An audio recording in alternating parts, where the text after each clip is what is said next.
आइए बच्चों, आप सभी के लिए क्लास 10 से प्रकाश के परावर्तन से आज हम 10 बिहार बोर्ड में पूछे जाने वाले क्वेश्चन लेकर आए हैं, सब्जेक्टिव पढ़ाने वाले हैं।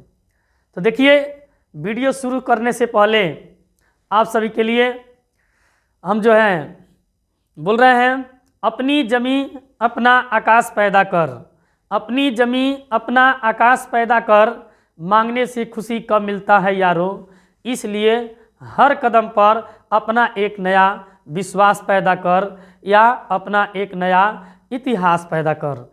आइए बच्चों, इस कैरियर लाइफ एकेडमी में फिर से आप सभी का स्वागत है। यह वीडियो जो हम लेकर आए हैं, प्रकाश का परावर्तन, क्या पढ़ना है? प्रकाश का परावर्तन। प्रकाश के परावर्तन से बिहार बोर्ड में 10 से 15 नंबर का क्वेश्चन पूछा जाता है।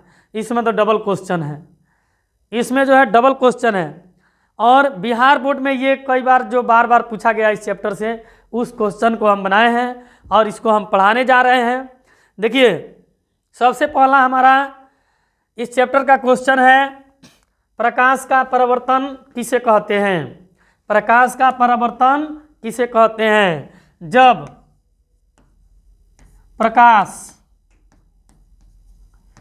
प्रकाश की किरणें किसी वस्तु से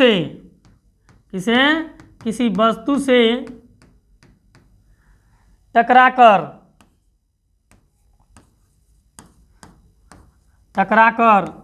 वापस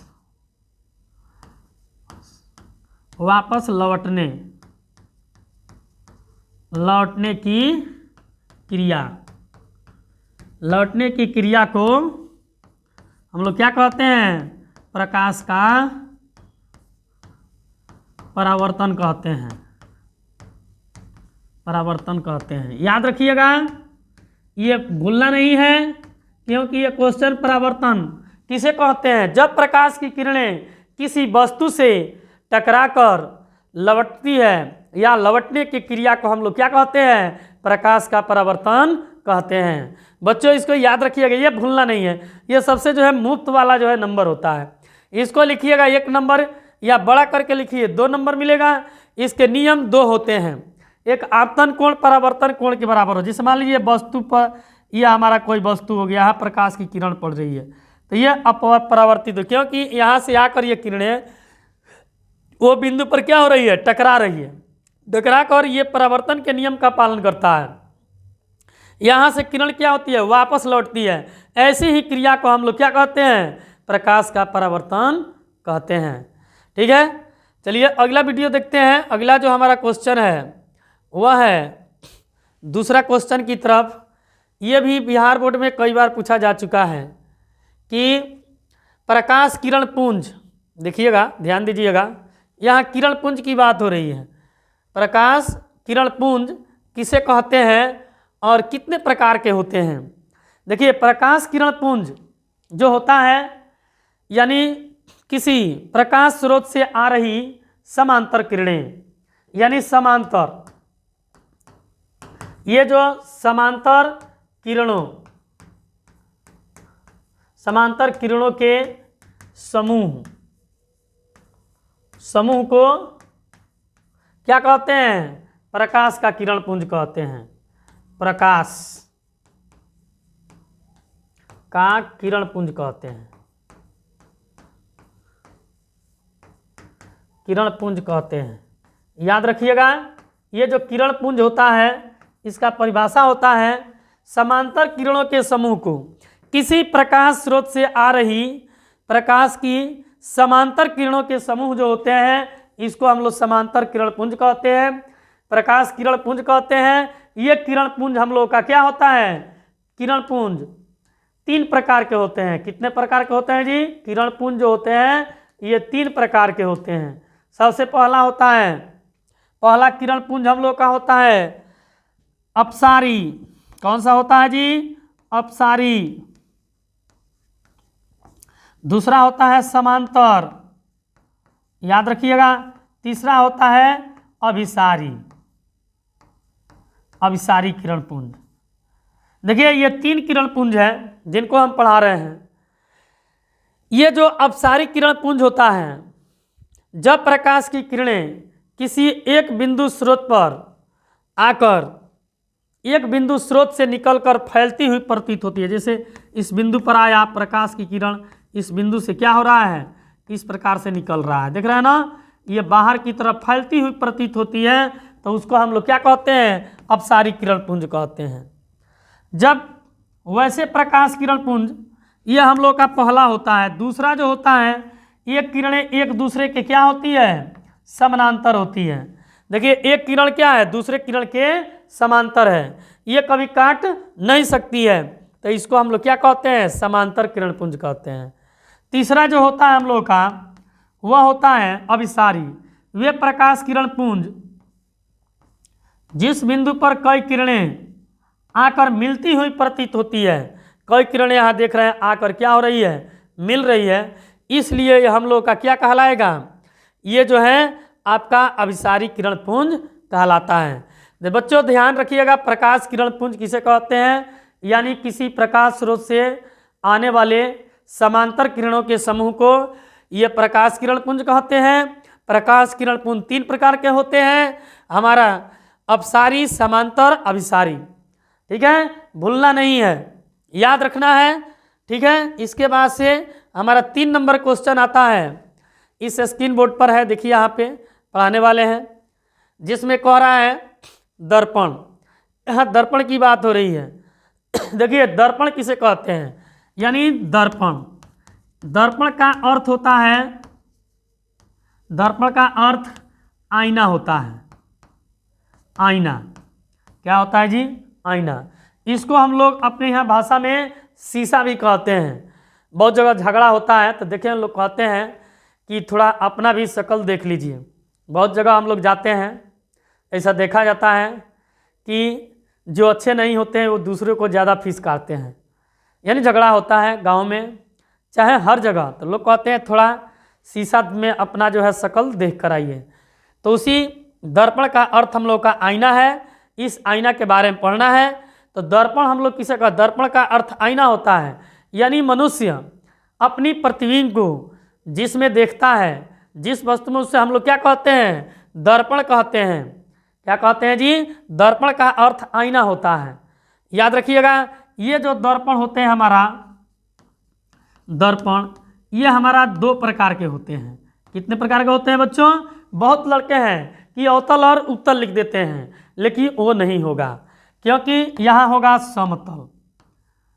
पहला होता है समतल दर्पण, दूसरा होता है गोलीय। क्या होता है बच्चों, गोलीय दर्पण। कौन सा है जी, गोलीय दर्पण। याद रखिए, देखिए ये जो हमारा गोलीय दर्पण है हम लोग का, ये क्या होता है, गोलीय दर्पण के 2 भाग होते हैं। इसके 2 भाग पड़े हैं, एक होता है अवतल, ये होता है आपका उत्तल। देख रहे हैं स्क्रीन बोर्ड पर लिखे हैं, दर्पण हमारा कितने प्रकार के हुए, यहाँ पे देखिए ये जो हम लोग का दर्पण है, यह जो है 2 प्रकार के हो गए, समतल दर्पण, गोलीय दर्पण। तो गोलीय दर्पण के कितने भाग, 2 होते हैं, एक अवतल हो गया, एक हमारा उत्तल दर्पण हो गया। देखिए तो समतल दर्पण में बना प्रतिबिंब वस्तु के बराबर होता है, इसमें एक ही प्रकार के प्रतिबिंब बनते हैं। ये जो गोलीय दर्पण होता है, वे एक खोखले गोला होता है जिसको 2 हिस्से काट लिए जाते हैं, तो उसमें अवतल और उत्तल दर्पण बनते हैं। लेकिन हमसे यहाँ दर्पण किसे कहते हैं, इसके बारे में पूछा गया है। तो याद रखिएगा, दर्पण का अर्थ आईना होता है, यानी परिभाषा होगा, मनुष्य अपनी प्रतिबिंब को जिस में देखता है, जिस दर्पण में यानी शीशा में देखता है, उसको हम लोग क्या कहते हैं, दर्पण कहते हैं। ठीक है, चलिए अगला क्वेश्चन हमारा आता है 4 नंबर। 4 नंबर क्वेश्चन है, ये भी बहुत बार पूछा गया है कि प्रतिबिंब। देखिए प्रतिबिंब क्या है, प्रतिबिंब, प्रतिबिंब की बात करेंगे।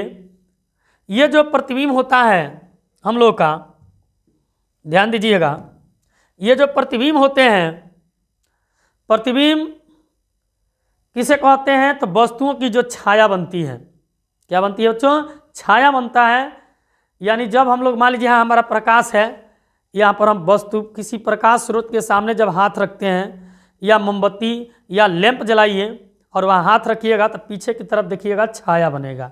उसी छाया को हम लोग क्या कहते हैं? प्रतिबिंब कहते हैं। लेकिन 10 क्लास में जो हम लोग प्रतिबिंब का परिभाषा पढ़ेंगे वो होता है जब, यानी उसका प्रतिबिंब किसे कहते हैं?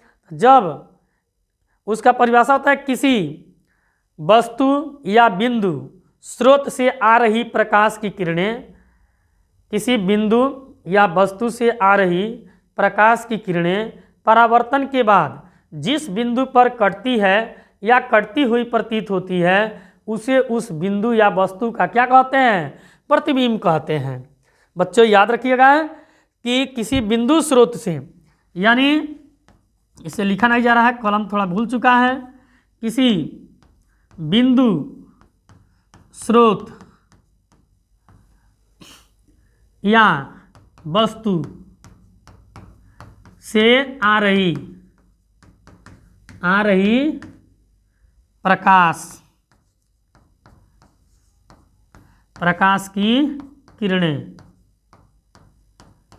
की किरणें परावर्तन के बाद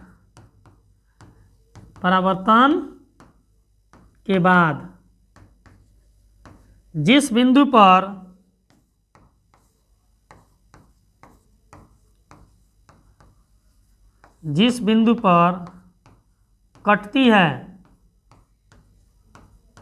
पर कटती है या कटती हुई प्रतीत होती है उसे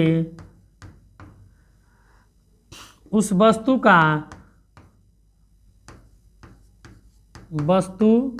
या बिंदु, देखिए बच्चों, वस्तु या बिंदु का प्रतिबिंब कहते हैं।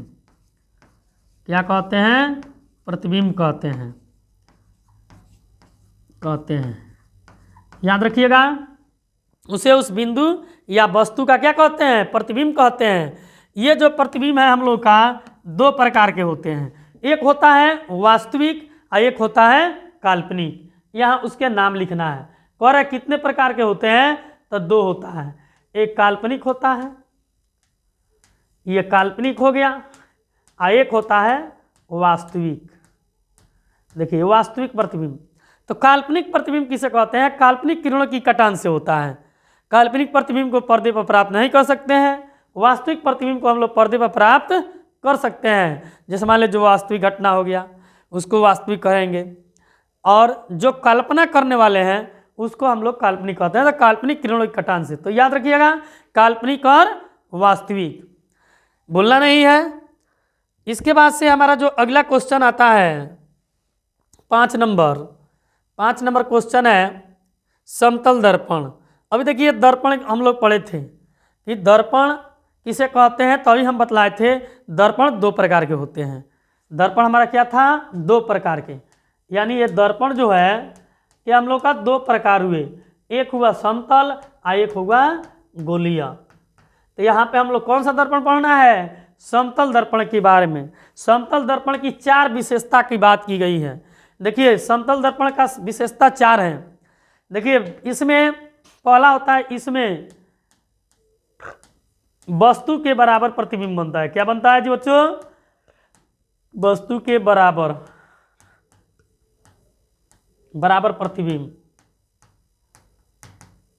बनता है, याद रखिएगा, वस्तु के बराबर। दूसरा जो हम लोग का होता है काल्पनिक प्रतिबिंब होता है।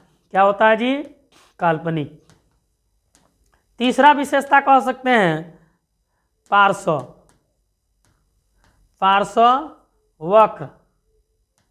वक्र होता है, क्रम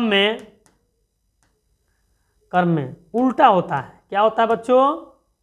उल्टा होता है, पार्श्व क्रम में उल्टा होता है। चौथा लिख सकते हैं जितना दूरी पर वस्तु के बराबर प्रतिबिंब बनता है। जिससे मान लीजिए हमारा समतल दर्पण है, देख रहे हैं ना, यहाँ पे हमारा समतल दर्पण है। यदि इतना बड़ा वस्तु रखेंगे इस प्रकार से इसका परावर्तन होगा, ठीक यहाँ पे उतना ही बड़ा प्रतिबिंब जो है नीचे की तरफ बनता है, जो पारसी वक्र क्रम में होता है। वस्तु के बराबर जितना दूरी पर वस्तु रखेंगे इस बिंदु से, उतना ही दूरी पर ये हमारा प्रतिबिंब बनेगा। तो ये विशेषता नंबर हमारा 4 होता है। याद रखिएगा, काल्पनिक प्रतिबिंब हमेशा बनता है समतल दर्पण में। ठीक है, याद रखना है, विशेषता की बात की गई है। अगला क्वेश्चन की तरफ बढ़ते हैं। देखिए यहाँ पे 6 नंबर क्वेश्चन आ गया है कैरियर लाइफ एकेडमी में, जिसमें देखिएगा अवतल दर्पण की, अवतल दर्पण क्या है और इसका उपयोग लिखें। देखिए अवतल दर्पण में हम लोग जिस दर्पण में बाहर की तरफ पेंट किया जाए, ये हमारा क्या है, ये हम लोग का अवतल दर्पण है। कौन सा है बच्चों, अवतल दर्पण। कौन सा दर्पण है, अवतल दर्पण है। तो यहाँ हम लोग सी मानेंगे तो ठीक बीच की बिंदु क्या होते हैं, एफ होता है। तो कह रहा है अवतल दर्पण के क्या क्या उपयोग हैं। देखिए तो ये अवतल दर्पण है, समझ गए ना, इसका हम लोग को उपयोग लिखना है। उपयोग, देखिए उपयोग में हम लोग, इसका उपयोग हम लोग जो है वाहन के हेडलाइट में करते हैं, क्योंकि इसमें बहुत ज़्यादा जो है पॉलिश किया हुआ रहता है। जब प्रकाश की किरणें पड़ती है तो ये क्या करता है, एक साथ फोकस करता है। इसलिए वाहन के हेडलाइट में भी पहला उपयोग वाहन के हेडलाइट में, किसमें जी, हेडलाइट के रूप में करते हैं। दूसरा उपयोग लिख सकते हैं हजामती, हजामती लोग भी अवतल दर्पण, क्योंकि P और F के बीच हम लोग वस्तु को रखेंगे तो काल्पनिक प्रतिबिंब बनता है, सीधा बनता है, वस्तु से बड़ा होता है। इसलिए हजामती लोग अवतल दर्पण का प्रयोग करते हैं। तीसरा जो उपयोग है, हम लोग अवतल दर्पण को भी सौर भट्टियों में करते हैं, क्योंकि जितना भी किरण खींचिएगा फोकस से गुजरती है, यानी यहाँ पे ऊर्जाएं करती है। इसलिए सौर भट्टी में अवतल दर्पण का उपयोग किया जाता है। उसके बाद से 4 नंबर लिख सकते हैं डॉक्टर। जो डॉक्टर होते हैं वो लोग भी अवतल दर्पण का उपयोग करते हैं, नाक, गला, कान, आँख इत्यादि को देखने में, क्योंकि नज़दीक रखेंगे तो उस वस्तु का यहाँ देखिए कि P और F के बीच नज़दीक है, तो काल्पनिक बनेगा, सीधा बनेगा, बड़ा दिखाई देगा। समझ गए ना, तो इसको याद रखिएगा, अवतल दर्पण का उपयोग भूलना नहीं है, क्योंकि ये कई बार क्वेश्चन पूछा गया है। चलिए 6 नंबर क्वेश्चन देखिए, 7 नंबर क्वेश्चन की तरफ बढ़ेंगे। जो हमारा 7 नंबर क्वेश्चन है वह है दर्पण सूत्र लिखना है बच्चों। ध्यान दीजिए, बहुत आसान क्वेश्चन है। यहाँ पे दर्पण सूत्र की बात की गई है। दर्पण सूत्र के लिए कैरियर लाइफ एकेडमी, देखिए आप सभी का के रूप में है, यहाँ देख सकते हैं क्लास फिजिक्स क्लास 10 के, यहाँ पे ये दर्पण सूत्र, दर्पण सूत्र जो होता है 1/F बराबर 1/V प्लस 1/U होता है। ये हमारा दर्पण सूत्र है। इसको सिद्ध करने के लिए थोड़ा टाइम लगेगा, क्योंकि सिद्ध करने में हम लोग एक आलेख लेते हैं इस प्रकार का, मान लीजिए अवतल दर्पण है, यह हमारा यहाँ F मानते हैं तो ठीक यहाँ C मानेंगे। एक वस्तु C के अनंत पर रख देते हैं तो यह हमारा कहाँ से गुजरेगा, C से। एक हम लोग क्या करेंगे, सॉरी गलती है, यहाँ F रहेगा, यहाँ C रहेगा, ठीक है बच्चों। तो ये C से एक किरण खींचते हैं जिसका वस्तु का प्रतिबिंब यहाँ बनता है, तो ये होता है B होता है, A डैश B डैश होता है, यहाँ Q होता है। ध्यान दीजिएगा, ऐसा रहता है। ये हम लोग का O मानते हैं। इसमें त्रिभुज की सहायता से हम लोग क्या करते हैं, इसको सिद्ध करते हैं, जहाँ पर हम लोग 1/, इसके लिए एक वीडियो अलग से हम बनाएंगे जिसमें आपको दर्पण सूत्र जो है फार्मूला सिद्ध करके बोर्ड पर बतलाएंगे। उसके लिए थोड़ा इंतजार करना होगा, अगला वीडियो में देख लीजिएगा। तब तक के लिए इतना याद रखिए, दर्पण सूत्र जो होता है 1/F बराबर 1/V प्लस 1/U होता है। वही माइनस लगा दिया जाए तो लेंस हो जाएगा, जिसको हम लोग को सेकंड चैप्टर में पढ़ना है। चलिए 8 नंबर क्वेश्चन की तरफ बढ़ते हैं। इस कैरियर लाइफ एकेडमी में देखते रहिए, अच्छा लगे तो कमेंट भी कीजिए, शेयर भी कीजिए, ठीक है। देखिए यहाँ पे प्रकाश के परावर्तन के नियम, अभी हम प्रकाश के परावर्तन के नियम पढ़ाए थे। प्रकाश जो होता है, मान लीजिए यहाँ प्रकाश, ये हमारी समतल दर्पण है, जहाँ पर प्रकाश की किरणें इस प्रकार से पड़ता है समतल भूमि पे, तो ये क्या करता है, ये आप लोगों का आपतित किरण है। कौन सा किरण है जी? आपतित किरण। ये क्या है? परावर्तित परावर्तित किरण है। तो ध्यान दीजिएगा, यहाँ पे हम लोग का ये अविलंब है, ठीक है ना, जिसके दर्पण को m और m लिखा जाता है। यहाँ n लिख सकते हैं, इसको p लिख सकते हैं, इसको q लिख सकते हैं। PO आपतित किरण है, तो यानी कोण ये I होता है, तो ये कोण R होता है। देखिए हम लोग प्रकाश के परावर्तन के नियम इसी पर आधारित है। सबसे पहला हम लोग नियम लिखते हैं, आपतित किरण यानी होता है आपतित किरण परावर्तित किरण, परावर्तित होता है किरण, आपतित किरण, परावर्तित किरण, आपतन बिंदु से खींचा गया अविलंब, ये क्या होते हैं देख रहे हैं ना? आपतित किरण, परावर्तित किरण, आपतन। आपतन किसको बोलते हैं? ओ को बोलते हैं। आपतन बिंदु से खींचा गया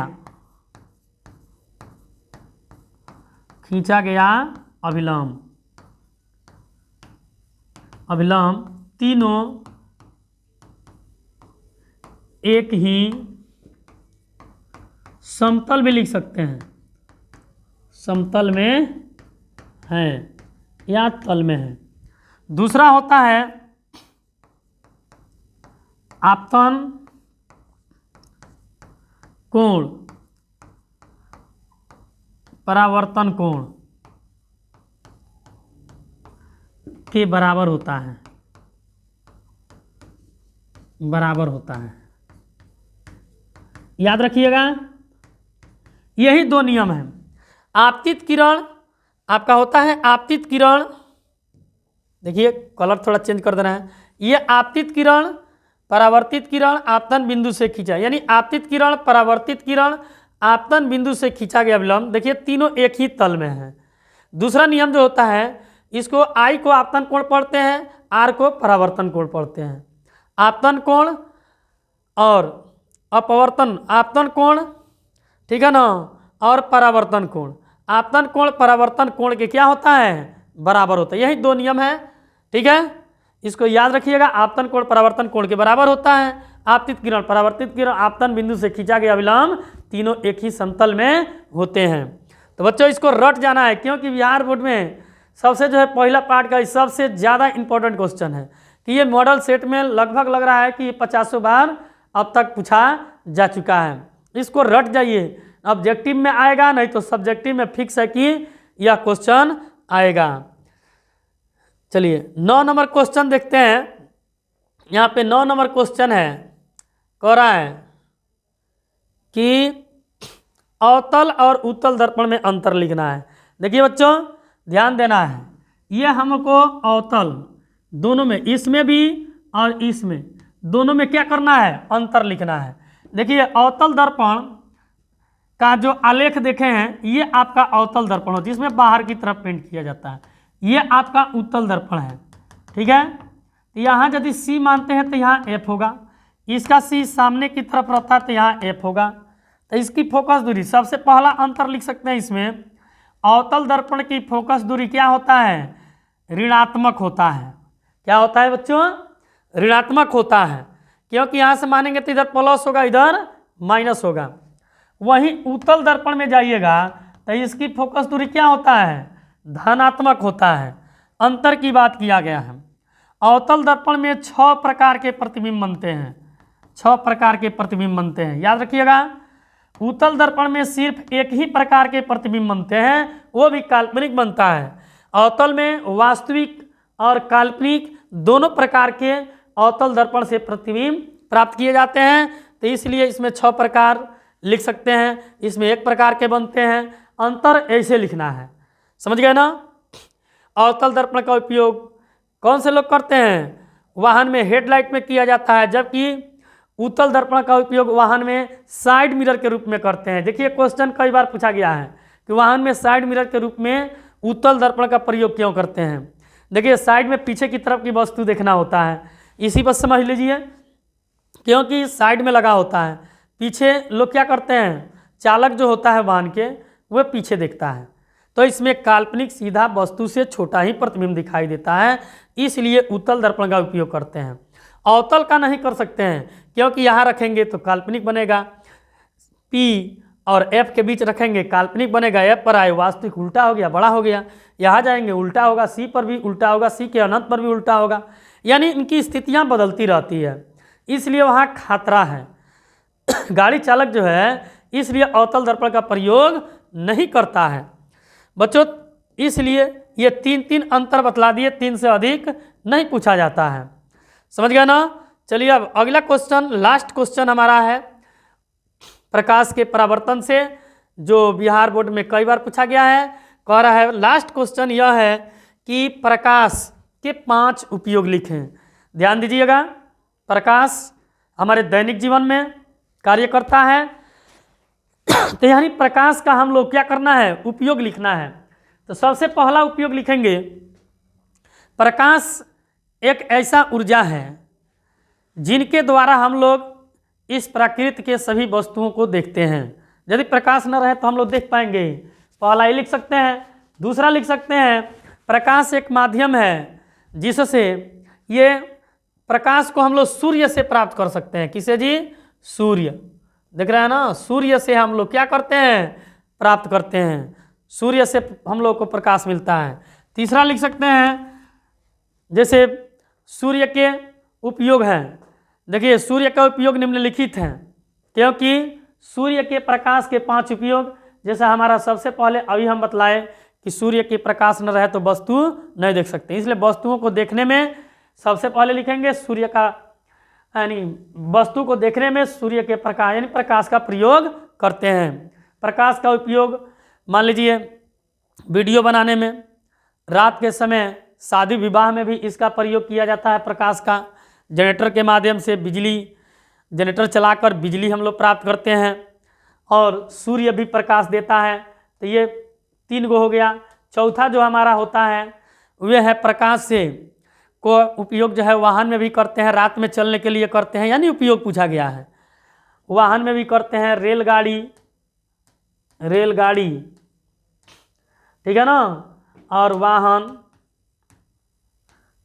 स्कूल, मोटरसाइकिल,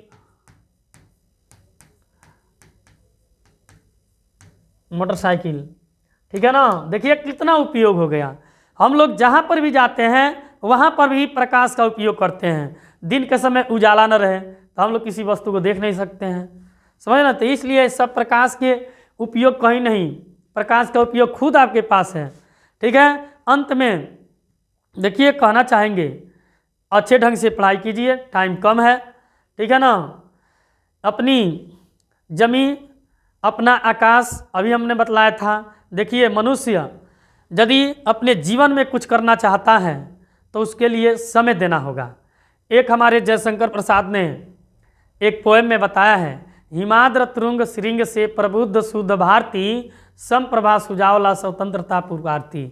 यानी जो बच्चे हिमाद्र तुरुंग श्रृंग से, यानी हिमालय की ऊंची चोटी से जो सुबह में हवाएं चलती है, वे मनुष्य के लिए अमृत के समान होता है। जिस बच्चे को लग जाए वो यदि जो जगता है वही पाता है, जो नहीं जगेगा वह नहीं पाएगा। इसलिए सुबह में जगिए और अपना स्टडी अच्छा से कीजिए, आप भी स्वस्थ होंगे, हम लोग भी सही हैं। और इसके बाद से ऐसे ही क्वेश्चन लेकर हम अगला दिन नेक्स्ट वीडियो मिलते हैं। तब तक के लिए धन्यवाद।